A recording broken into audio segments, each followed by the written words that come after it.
नमस्कार, मेरा नाम संजीव कुमार। मैं बताने जा रहा हूँ संदीप माहेश्वरी ने कैसे ज़बरदस्त जवाब डॉक्टर विवेक बिंद्रा को दिए। संदीप माहेश्वरी ने डॉक्टर विवेक बिंद्रा को करारा जवाब दिए हैं। उसको मैं वीडियो क्लिप में दिखाऊंगा।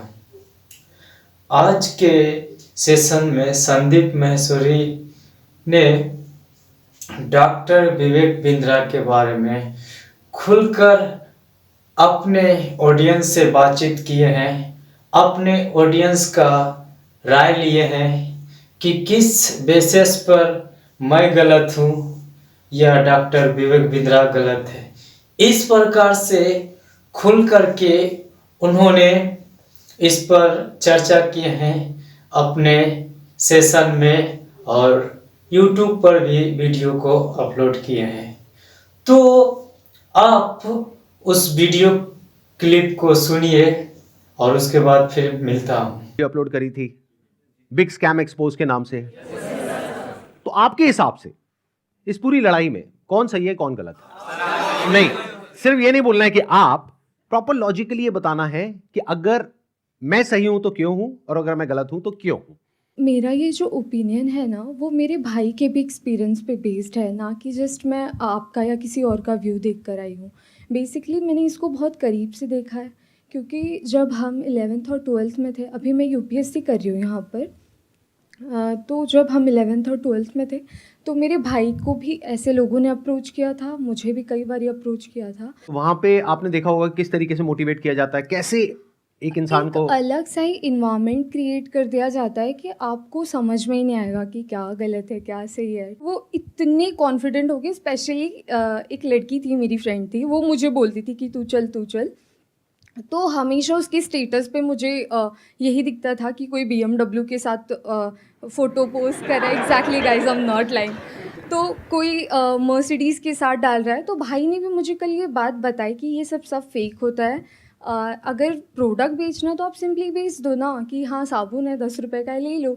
उसके पीछे आप BMW क्यों दिखा रहे हो, जो कि वो पॉसिबल नहीं है। Exactly, that is the truth. कुछ लोगों को ये लग रहा है कि ये लड़ाई मेरे और विवेक बिंद्रा के बीच में है, जबकि ऐसा कभी था ही नहीं। ये कुछ लोग समझ रहे हैं या वो खुद समझ रहे हैं। ये लड़ाई एक्चुअल में सच और झूठ की है। ये लड़ाई एक्चुअल में सही और गलत की है। सर इसमें गलत क्या है वैसे? सर वो कोई तिकड़म लगा के अपना कोई प्रोडक्ट बेच रहा है। सर ऐसे बहुत सारे लोग हैं दुनिया में जो कुछ ना कुछ कर ही रहे हैं, कई सारी टैक्टिक्स लगा रहे हैं। और जैसे एडवर्टीजमेंट में बहुत सारा कुछ होता है, तो सर ये भी इसने भी कोई अपनी टैक्टिक्स निकाली है, तो उसमें सर गलत क्या अपना प्रोडक्ट बेचना। वेरी गुड पॉइंट कि इसमें गलत क्या है। कुछ बताना चाहेगा कि इसमें कुछ गलत है या नहीं है या ये सही है? सर बेसिकली इसमें सबसे पहले हमारे लोग 18 to 25 के एज ग्रुप के बच्चों को टारगेट किया जाता है और इसमें उनको सेमिनार तक ले जाया जाता है और उनको ज़बरदस्ती आप अपने कुछ भी बेच रहे हो उन्हें फंसा दिया जाता है। सर अजीब टाइप के वहाँ म्यूजिक वगैरह चल रहे होते सेमिनार में। मैं खुद भी ज्वाइन किया था एक कंपनी में और वो बोलते थे कि आपको आपकी दाढ़ी आने से पहले आपकी गाड़ी आ जाएगी। आई नहीं सर। सर सबसे पहले मैं ये कहना चाहूँगा, क्योंकि जिस आपने बिग स्कैम वीडियो अपलोड की यूट्यूब पे, उसमें आपने ना नाम किसी का बताया ना कंपनी का नाम लिया। तो अगर मैं जैसे चोरी कर रहा हूँ, आप चोर चोर कह रहे हैं, अगर मैंने वो गलती की है तो ऑब्वियसली मैं चिढ़ूंगा उस बात से। आप अगर नाम लेते तो गलत था, कंपनी का या उनका या किसी स्पेसिफिक पर्सन का तो गलत होता। आपने नाम तो नहीं लिया, और अगर नाम नहीं लिया है आपने और अगर मैं गलत हूँ तो मैं चिढ़ूंगा। और एक और मजेदार बात बताइए, जब वो वीडियो अपलोड हुई कितनों को समझ आया था मैं किसके बारे में बात कर रहा हूं? बहुत कम लोगों को। अगर वो कुछ नहीं करते, चुपचाप बैठे रहते, तो 2 दिन में सब भूल भाल जाता सब खत्म हो जाता। मतलब एक टीचर है जो क्लास में सामने खड़े होकर के बोल रही है तुम में से किसी एक ने चोरी करी है, और एक बच्चा खड़ा होकर के बोलता है मैंने चोरी नहीं करी है, मैंने चोरी नहीं करी। अरे नहीं करी तो बैठा रहे ना चुपचाप। सर इस पर मैं अपने थॉट शेयर करना चाहूँगा। सबसे पहले तो कोई कोर्स बेचना या प्रोडक्ट बेचना कोई गलत नहीं है, लेकिन प्रोडक्ट का अगर आप 50,000 का बेच रहे हो तो उसकी औकात भी होनी चाहिए उतनी। उनके प्रोडक्ट की औकात है 100 रुपये की, लेकिन बेच रहे 50,000 में। सर एक पॉइंट और मैं शेयर करना चाहूँगा। प्लीज बोलिए। लाइक किसी को पसंद नहीं आया और आप उससे कह रहे हो कि आप दूसरों को सेल करो, तो वो उससे ही बड़ा स्कैम है। असली स्कैम ये है, ध्यान से समझ लो सब लोग, कि एक प्रोडक्ट जो आपको पसंद नहीं आया, आप अपने पैसे वापस मांग रहे हो, लेकिन आपको कहा जा रहा है अगर आपको अपने पैसे वापस चाहिए तो अपने जैसे और 4 बेवकूफ पकड़ करके लाओ और उस पर 30% 35% जो भी है कमीशन लो, और जो आपने पैसा लगाया वो पूरा पैसा आपको वापस। ये स्कैम है। अब ये हुआ, ये तो समझ लिए कि ऑडियंस कर रहा है, जिसके अनुसार से डॉक्टर विवेक बिंद्रा गलत है या संदीप महेश्वरी, तो ये हो गया ऑडियंस का, नहीं लोग का, पब्लिक कर रहा है। अब देखते हैं कि जो बिग स्कैम एक्सपोज्ड वीडियो करके बनाए थे संदीप महेश्वरी, इसको स्टॉप करने के बारे में बोले थे, और हुआ ये था कि उसका जवाब देकर के डॉक्टर विवेक बिंद्रा ने कहे थे कि स्कैम क्या होता है, ऐसे करके बोले थे। और वो जो पिछला वीडियो में बनाया था उसमें विशेष रूप से बताए थे। और लेकिन जो उनका स्कीम था वो सब में जो खास करके टीन एज के बच्चे, जवान कहें या बच्चे, वो सब फंसे थे। उसका क्या स्थिति है, जो कि डिप्रेशन में जा चुके हैं। एक बच्चे तो ऐसा है जो कि मानसिक तनाव के चलते वो गलत कदम भी उठाने के लिए तैयार है। तो उस वीडियो क्लिप को भी अब आ करके कह रहे हैं कि बताओ इसमें स्कैम क्या है। तो ठीक है, मैं बताता हूं स्कैम क्या है, आज अच्छे से बताता हूं और पूरी दुनिया को समझाता हूं कि स्कैम होता क्या है। तो एक काम करते हैं, एक वीडियो देखते हैं। उस वीडियो को देखने के बाद में आप लोग अपने व्यूज बताइएगा कि स्कैम है या नहीं है। दोस्तों, मेरा नाम नीरज है, मैं राजस्थान जोधपुर से हूँ। बड़ा बिजनेस है। अभी 5 दिन पहले 4 तारीख को 4 सितंबर को मुझसे एग्रीमेंट पे साइन करवाया और बोले कि आपका जो ये केस है हम सोल्व कर देंगे और जो आपका बाकी पेमेंट है वो हम आपको रिफंड कर देंगे। 4 तारीख के बाद हमारा एग्रीमेंट हुआ। मुझे सेटलमेंट एग्रीमेंट दिया कि आप एग्रीमेंट पे साइन करो, इसको अच्छे से रीड करो, पढ़ो इसको, फिर आप साइन करके हमें भेजो, तब हम आपका जो पैसा है वो हम आपको रिफंड कर देंगे। मेरा जो भी पैसा है मैक्सिमम जो है अब 35,000 मेरा पैसा बड़ा बिजनेस में भी बाकी है। लॉस तो अगर मैं बोलूँ तो मेरा कैश का 1 लाख का मेरा लॉस हुआ है 2 साल के अंदर। एक साल मैंने फुल काम किया, DMT भी पैसा खर्च किया, आना जाना बहुत स्ट्रगल किया, लेकिन पैसा नहीं कमा पाया। 1 लाख का मैं लॉस करके बैठा हूँ। लेकिन जो बड़ा बिजनेस को मैंने दिया था उसमें मेरा 35,000 अभी बाकी है बड़ा बिजनेस लेने का। और जो हमारा एग्रीमेंट का साइन हुआ था वो हुआ था 40,000 का। तो मेरा समीर करके नाम है, तो उन्होंने मुझको एग्रीमेंट दिया और बोला कि 40,290 रुपये जो अमाउंट है वो आपके हम अकाउंट में ट्रांसफ़र कर देंगे जब आप एग्रीमेंट साइन करके हमें भेजोगे उसके बाद।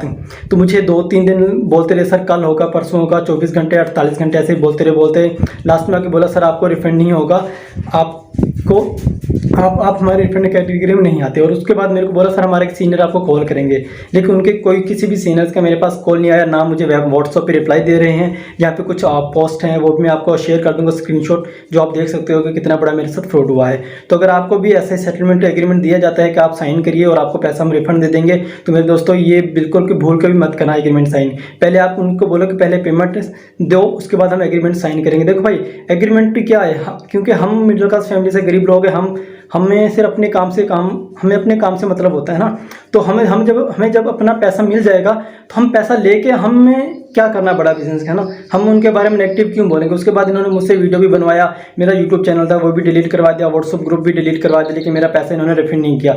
जो उन्होंने बोला मैंने वो किया, लेकिन मेरा पैसा इन्होंने रिफंड नहीं किया है। इसलिए मैं दोबारा सब वीडियो बनाना सोशल मीडिया पर, जब तक मेरा पैसा नहीं मिल जाता है मैं तब तक वीडियो बनाता रहूँगा और अपनी लड़ाई में लड़ता रहूँगा। अगर वो मेरी तरफ लीगल एक्शन भी मेरे ऊपर लेंगे तो उसका भी मेरे को कोई दिक्कत नहीं है, क्योंकि वैसे भी हम बर्बाद हो चुके हैं, हमारा पूरा सब कुछ है जो उजड़ चुका है ना।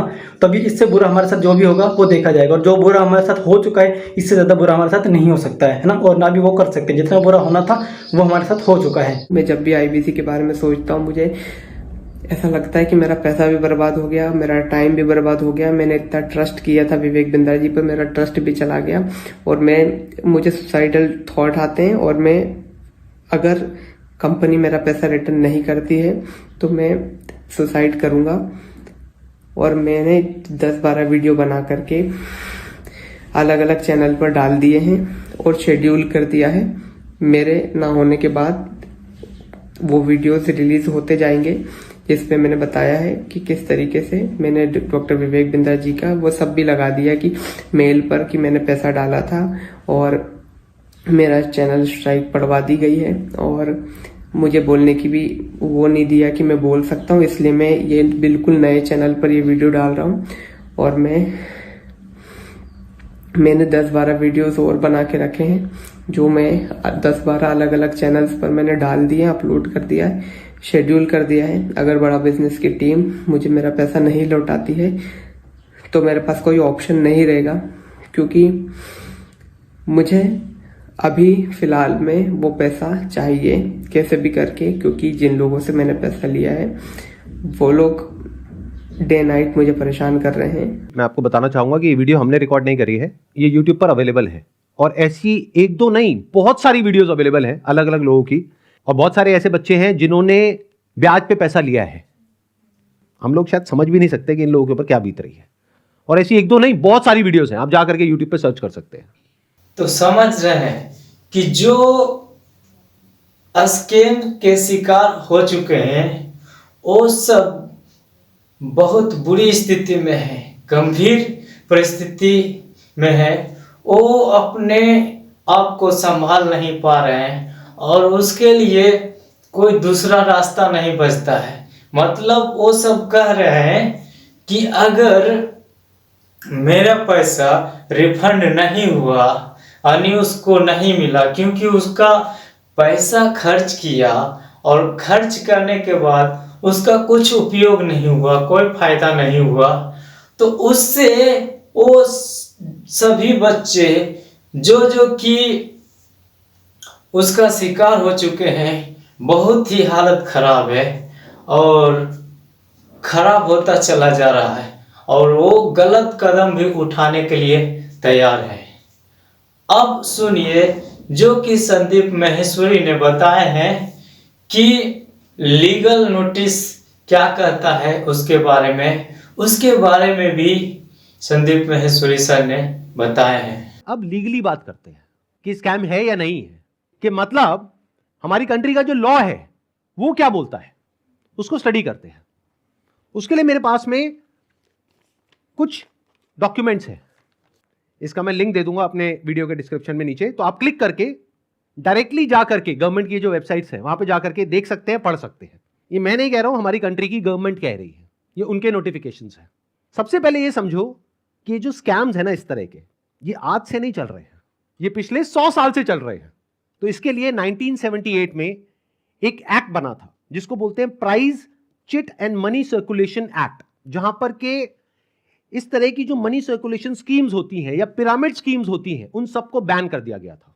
मतलब क्या कि अगर आप एक कंपनी खोलते हो और किसी से पैसा लेते हो, फॉर एग्जांपल मैंने एक कंपनी खोली, वहां पे मैंने आपसे 1 लाख रुपए लिया और आपको बोला कि आप आगे किसी को ज्वाइन करा दो, तो जब आपने किसी को आगे ज्वाइन कराया, अपने फ्रेंड को, रिलेटिव को, किसी को भी और कैसे भी, तो उसमें आपको कितना मिला?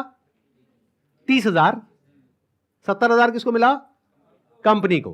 तो ये स्कीम इस तरीके से आगे बढ़ती रहती है, यानी वो जो पैसा आ रहा है वही पैसा पब्लिक से लेकर के पब्लिक में ही रोटेट कर दिया जाता है, और एक ऐसा पॉइंट आता है जब जा करके पूरा का पूरा जो पिरामिड है ये कोलैप्स कर जाता है। तो यहां पर जो लोग टॉप पे बैठे होते हैं वो तो पैसा कमा लेते हैं, बट जो बॉटम ऑफ द पिरामिड है उन सबका पैसा डूब जाता है, और फिर या तो ये कंपनीज बंद हो जाती हैं या भाग जाती हैं पैसा लेकर के। पास्ट में ऐसा बहुत कंपनीज ने किया है, उसमें से बहुत सारी कंपनीज के जो ओनर्स हैं वो आज जेल में हैं। तो ये एक प्रॉपर स्कैम है जिसको गवर्नमेंट ने बैन किया हुआ है। फिर सवाल उठता है कि जब ये बैन है तो लोग कैसे कर रहे हैं? देखो, ध्यान से सुनो, ध्यान से समझो। आपसे अगर मैं पैसा लेता हूं और आपको बदले में कुछ नहीं देता हूं तो वो तो इलीगल है।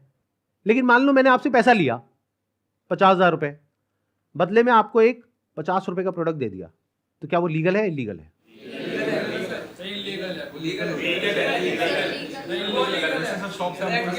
हो गए ना कंफ्यूज? तो ये एक लूपहोल है, ये जो लॉ है उसके अंदर, इसको ये लोग यूज कर रहे हैं। मतलब गवर्नमेंट ने क्या कहा कि अगर आप किसी के घर का दरवाजा तोड़ते हो और अंदर जाते हो और चोरी करते हो तो आपको सजा होगी। लेकिन ये लोग क्या बोल रहे हैं कि देखो दरवाजा लिखा है, खिड़की नहीं लिखा है। खिड़की से तो हम जा सकते हैं ना। तो जो कंपनीज जेन्युइन है और जो फेक है उसमें सबसे बड़ा फर्क क्या होता है कि जो प्रोडक्ट है अगर लोग उसकी वजह से ज्वाइन कर रहे हैं और वही एडवर्टाइजिंग में कहा जा रहा है, वही उसका ओनर कह रहा है, तब तो वो जेन्युइन है। मेरे हाथ में ये रिजर्व बैंक ऑफ इंडिया का सर्कुलर है। इसमें क्लियरली आरबीआई ने यानी रिजर्व बैंक ऑफ इंडिया ने कॉशन किया है public against multi level marketing activities. इसमें मैंने कुछ पॉइंट्स को हाईलाइट किया हुआ है, उसको मैं एक बार आपको एक्सप्लेन कर देता हूं। Income under such schemes majorly comes from enrolling more and more members from whom hefty subscription fees are taken rather than from the sale of products they offer। तो ये आरबीआई का कहना है। मतलब देखना ये है क्या वो जो प्रोडक्ट है और सर्विस है उसका जो प्राइस है वो मार्केट से थोड़ा ज्यादा है या बहुत ज्यादा है। आरबीआई और गवर्नमेंट ऑफ इंडिया क्या कहती है उनके बिजनेस मॉडल के बारे में। The Reserve Bank has also said that acceptance of money under money circulation, multi-level marketing, pyramid structures is a cognizable offense under the Price Cheat and Money Circulation Banning Act 1978. Members of public coming across such offers, ध्यान से सुनना, should immediately lodge a complaint with the state police। ये RBI कह रही है कि अगर आपके साथ में ऐसा कुछ हुआ है तो आपको क्या करना है, you should immediately lodge a complaint with the state police। अब एक और नोटिफिकेशन है जो बहुत इंपॉर्टेंट है, इनफैक्ट मोस्ट इंपॉर्टेंट है इस पूरी की पूरी डिस्कशन के लिए। जितनी भी एमएलएम स्कीम्स चल रही हैं, पिरामिड स्कीम्स चल रही हैं, डायरेक्ट सेलिंग कंपनीज चल रही हैं, एफिलिएट मार्केटिंग कंपनीज चल रही हैं, कि वो लीगल है या इलीगल है, ये कैसे समझा जाए। तो इसके लिए गवर्नमेंट ऑफ इंडिया ने 2021 में एक बहुत ही अच्छा स्टेप उठाया। ये मेरे हाथ में एक नोटिफिकेशन है गवर्नमेंट ऑफ इंडिया का, मिनिस्ट्री ऑफ कंज्यूमर अफेयर्स का। उसमें क्या कहा गया है, ये टोटल 13 पेज का डॉक्यूमेंट है, जिसमें क्या कहा गया है, the central government hereby proposes to frame consumer protection direct selling rules 2021 में आए थे। इसके बारे में बहुत लोगों को पता ही नहीं है, इसलिए ये स्कैम इतने आसानी से चल रहे हैं। अगर पता हो तो इनकी दुकान 2 दिन में बंद हो जाए। डिटेल में अगर आप जानना चाहते हैं इसमें क्या क्या लिखा हुआ है तो नीचे यहाँ पे डिस्क्रिप्शन में आपको लिंक मिलेगा, उस पर क्लिक करके आप देख सकते हैं और पढ़ सकते हैं इसको। मैं बस शॉर्ट में कुछ पॉइंट्स मैंने हाईलाइट करे हुए हैं वो आपको बताता हूं जो समझना बहुत जरूरी है। It applies to all models of direct selling, whether it is multi level, whether it is single level, whether it is affiliate, किसी भी स्ट्रक्चर से आप सेलिंग कर रहे हो तो आपको इन रूल्स को फॉलो करना है। सबसे पहला रूल क्या है, it has no provision that a direct seller will receive remuneration or incentives for recruitment oblique enrolment of new participants in the direct selling business except as a result of sale of goods or services by them. मैं इसको थोड़ा सरल भाषा में translate करके बताता हूं। इसमें कहा जा रहा है आप अगर एक डायरेक्ट सेलिंग कंपनी हो तो आपकी कंपनी में जो डायरेक्ट सेलर्स हैं उनको जो पैसा मिल रहा है या इंसेंटिव मिल रहा है या कमीशन मिल रहा है वो नए मेंबर्स को एनरोल करने पर नहीं मिलना चाहिए, बल्कि वो मिलना चाहिए for sale of goods or services by them. वो जो कंपनी गुड्स और सर्विसेज दे रही है उसकी वैल्यू क्या है। अब ये कौन डिसाइड करेगा, जिन्होंने वो परचेज किया। अगर तो उन्होंने 50,000 का कोर्स परचेज किया इनकी कंपनी से और वो सब सेटिस्फाइड है तो कोई प्रॉब्लम ही नहीं है। बट अगर उसमें से 99% लोग सेटिस्फाइड नहीं और अपना पैसा वापस मांग रहे हैं और ये पैसा वापस नहीं कर रहे हैं तो ये स्कैम है ना। बिंद्रा जी आपने पूछा था ना क्यों है ये स्कैम, तो बता रहा हूं आपको। इसमें कहा गया है it allows or provides for a buy back or repurchase policy for currently marketable goods which are not unpacked or services sold to the participant at the request of the participant at reasonable commercial terms. मतलब कि कोई buyback का option होना चाहिए। किसी company ने आपको 50,000 रुपए के कुछ प्रोडक्ट्स या सर्विसेज दे दी, अब आप कहते हो मेरे किसी काम की नहीं है, तो अब आप उसका क्या करोगे, उस कंपनी को एक बायबैक पॉलिसी देनी पड़ेगी। अब देखना, ध्यान से सुनना, ध्यान से समझना। बायबैक आप किस चीज पर दे सकते हो, जिसकी कोई मार्केट वैल्यू हो। मतलब कि गवर्नमेंट क्या कह रही है यहां पर कि आप कोई ऐसा प्रोडक्ट बेचो डायरेक्ट सेलिंग में जिसकी कोई मार्केट वैल्यू हो, क्योंकि अगर 3 महीने बाद वो इंसान आकर के कहता है कि ये लो आपके प्रोडक्ट्स वापस, तो उस कंपनी को पता है कि ये प्रोडक्ट्स पैक्ड हैं, तो ये प्रोडक्ट्स हम किसी और को दे देंगे, तो ना कंपनी का नुकसान हुआ ना कस्टमर का नुकसान हुआ। तो ये सुन लिए हैं कि लीगल नोटिस कानूनी तरीके से क्या कहता है, और इतना सब समझाने के बाद लास्ट में बोले हैं कि आप स्टॉप विवेक बिंद्रा करके हैशटैग लगाना है और वीडियो भी बनाना है जागरूक करने के लिए, अवेयरनेस करने के लिए। इस तरीके से वो बोले हैं, बड़े ही बहुत ही मतलब कहें अंदर से आवाज को निकाल करके। तो यहाँ पर देखें तो कि हमारे भारत देश में बड़े लेवल पर इस प्रकार का स्कैम होता है, जो MLM होता है या नेटवर्किंग होता है, जो गलत तरीके से लोगों को अपने झांसे में ले आते हैं, वो सब इस सब का शिकार होने की वजह से बहुत ही बेकार स्थिति में चले जाते हैं। और फायदा होता है तो केवल टॉप लेवल वालों को, जो कि टॉप लेवल में रहते हैं उसी सबको, और सबसे जो मेन होते हैं वो सबको फायदा होता है। तो ये सब को रोकना बहुत ही अनिवार्य है। यदि ये सब स्कैम नहीं रोका जाता है तो भारत देश विकसित होने के बजाय वो और कंगाल हो जाएगा, क्योंकि जो देश का भविष्य होता है, आने वाले बच्चे, आने वाले जवान, वही सब का स्थिति खराब रहेगा, वही सब सही से विकास नहीं करेगा। तो जो हमारा देश विकासशील है, ये विकसित देश नहीं बन पाएगा, जो कि हमारे माननीय प्रधानमंत्री नरेंद्र मोदी ने भी इस बात को बोल दिए हैं कि आने वाले कुछ सालों में हम अपने भारत देश को विकसित भारत बनाएंगे। तो इस प्रकार का स्कीम होगा तो आखिरकार कैसे होगा हमारा भारत विकसित भारत। तो हमारा विकसित भारत होने के लिए हम सबको भी जागरूक होना चाहिए, अवेयरनेस फैलाना चाहिए, ताकि हम लोग जागरूक होकर के एक सही काम करके हम अपने जीवन में लक्ष्य की ओर बढ़ते हुए लक्ष्य को प्राप्त करके जब हम सब विकसित होंगे, यानी हमारा विकास बढ़ने लगेगा और बढ़ करके एक अच्छा स्थिति में आ जाएंगे, अच्छा परिस्थिति में आएंगे, तो हमारा भारत देश ऑटोमेटिक विकसित भारत हो जाएगा। जब लोगों में ही रहेगा तनाव, मानसिक स्थिति खराब, लोग का जिंदगी सही नहीं रहेगा, तो भारत विकसित भारत कैसे होगा। तो मैं आशा करता हूं कि ये वीडियो आप लोग को अच्छा लगा होगा। तो उत्साह बढ़ाने के लिए लाइक कीजिए, शेयर कीजिए और कमेंट करके बताइए कि ये वीडियो आपको कैसा लगा। धन्यवाद।